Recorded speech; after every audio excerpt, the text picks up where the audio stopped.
Selamat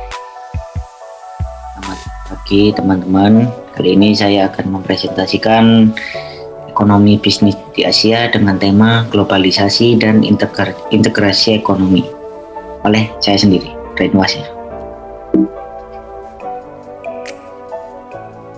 Jadi pengertian globalisasi. Globalisasi adalah proses integrasi internasional yang terjadi karena pertukaran pandangan, dunia, produk, pemikiran, dan aspek-aspek kebudayaan lainnya. Manfaat globalisasi. Manfaat globalisasi yaitu kita sebagai negara dapat memperlebar pangsa pasar. Yang kedua, menambah devisa negara melalui perdagangan atau ekspor. Yang ketiga, memenuhi kebutuhan dalam negeri jika kebutuhan dalam negeri tidak bisa dipenuhi oleh pasar dalam negeri sendiri. Yang keempat, memperluas informasi dan inovasi melalui pertukaran antar negara. Jadi, kita dapat memperluas informasi dan inovasi lewat pertukaran pendidikan. Yang kelima adalah pengendalian supply and demand. Supply dan demand dapat dikendalikan melalui ekspor dan impor. Apabila negara kita mengalami kelebihan supply, kita dapat menjualnya ke negara lain untuk menguranginya. Dan sebaliknya, apabila negara kita kelebihan demand atau permintaan, negara kita dapat mengimpor dari negara lain. Kerugian globalisasi. Di samping manfaat ada pula kerugian. Kerugiannya yaitu mematikan usaha dalam negeri jika usaha dalam negeri tak dapat bersaing. Yang kedua, kita dapat ketergantungan atas produk negara lain. Yang ketiga, berkurangnya kebebasan akibat tekanan ekonomi dari negara lain. Misalnya embargo. Indonesia dulu pernah diembargo oleh Amerika Serikat terkait perdagangan persenjataan militer. Dan yang keempat adalah rivalitas ekonomi antar negara.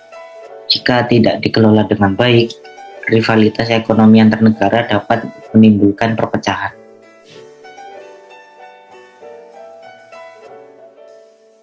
Nah, ini adalah Leonard Kleinrock ya. Dia adalah salah satu dari penemu internet, lahir pada 13 Juni 1934. Jadi dulu itu Amerika Serikat melakukan riset tentang internet yang dikepalai oleh Pak Leonard Kleinrock ini. Tanpa beliau, dunia tak akan bersatu seperti saat ini. Berkat dia, kita sekalipun dari negara Indonesia dapat terhubung dengan orang yang berada di Amerika Serikat hanya dengan mengklik sebuah tombol.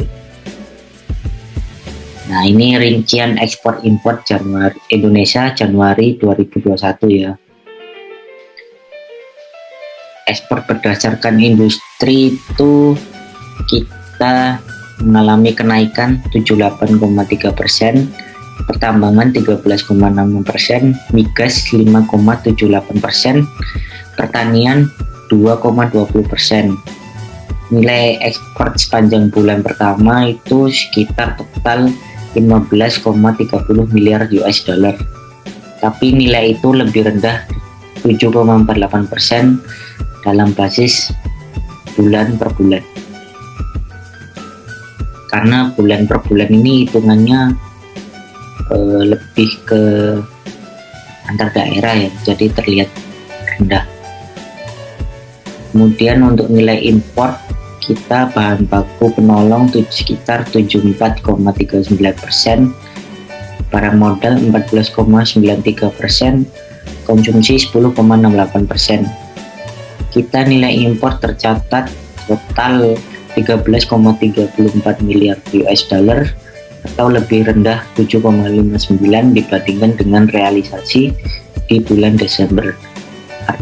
Artinya kita impor itu sedikit berkurang ya.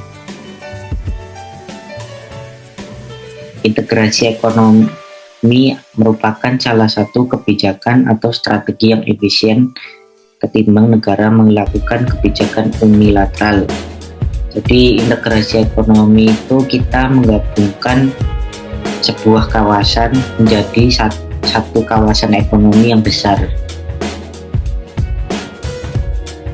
ketimbang negara melakukan kebijakan unilateral, karena unilateral itu kisaran seperti kita sendiri melakukan kebijakan ekonomi dengan negara lainnya. Sedangkan kalau integrasi ekonomi itu lebih ke satu kawasan utuh. Bentuk integrasi ekonomi: 1. Pengaturan perdagangan preferensial, dibentuk oleh negara-negara yang sepakat menurunkan hambatan-hambatan perdagangan berlangsung di antara mereka dan membedakannya dengan negara yang bukan anggota. Jadi misalnya kawasan Asia Pasifik, nah itu bersatu membentuk sebuah kesepakatan untuk menurunkan hambatan-hambatan perdagangan. Yang kedua, kawasan perdagangan bebas, bentuk integrasi ekonomi yang lebih tinggi di mana sebuah hambatan perdagangan baik tarif maupun non tarif di antara negara-negara anggota telah dihilangkan sepenuhnya. Jadi misal kita ingin ekspor, ya biasanya di negara yang kita tuju itu dikenakan tarif. Nah, dengan adanya integrasi ekonomi, tarifnya itu dihilangkan hanya untuk anggota yang tergabung di kawasan perdagangan bebas. Yang ketiga adalah persekutuan pabean, mewajibkan semua negara anggota untuk tidak hanya menghilangkan semua bentuk hambatan perdagangan di antara mereka. Jadi sesuai peraturan keanggotaan, semua negara yang tergabung itu harus menghilangkan semua bentuk perdagangan, hambatan perdagangan. Pasar bersama, suatu bentuk integrasi di mana bukan hanya perdagangan barang saja yang dibebaskan. Jadi pasar bersama itu integrasi bukan hanya perdagangan barang saja, melainkan perdagangan jasa antar negara juga dibebaskan. Misalnya dokter satu ingin menjadi dokter di negara lain, nah itu bisa. Uni ekonomi, dengan menyeragamkan kebijakan moneter dan fiskal masing-masing negara anggota yang berada dalam suatu kawasan atau bagi negara yang melakukan kesepakatan. Misalnya Uni Eropa, ya, Uni Eropa sepakat untuk ketika berdagang memakai uang Uni Eropa itu sendiri. Nah, seperti itu contohnya. Manfaat dan kerugian integrasi ekonomi. Manfaat integrasi ekonomi adalah aturan ekonomi kawasan lebih jelas. Yang kedua, perluasan pangsa pasar. Yang ketiga, efisiensi pasar akibat bahan baku di suatu negara oversupply sehingga bahan baku impor lebih murah. Kerugian integrasi ekonomi. 1. Pembatasan kewenangan suatu negara. Jadi sekalipun ekonomi suatu negara itu kuat, tetap kewenangan negara itu dibatasi. Yang kedua, kehilangan potensi pasar jika tak bisa bersaing. Nah, untuk negara yang sumber dayanya diuntungkan itu lebih enak, ya. Tapi bagaimana dengan negara yang sumber dayanya sedikit? Yang ketiga adalah ketergantungan impor. Nah, untuk negara yang belum bisa mengelola sumber dayanya, kita jadi ketergantungan terhadap negara lain. Untuk contoh sendiri, integrasi ekonomi Indonesia yang dianut itu adalah ASEAN.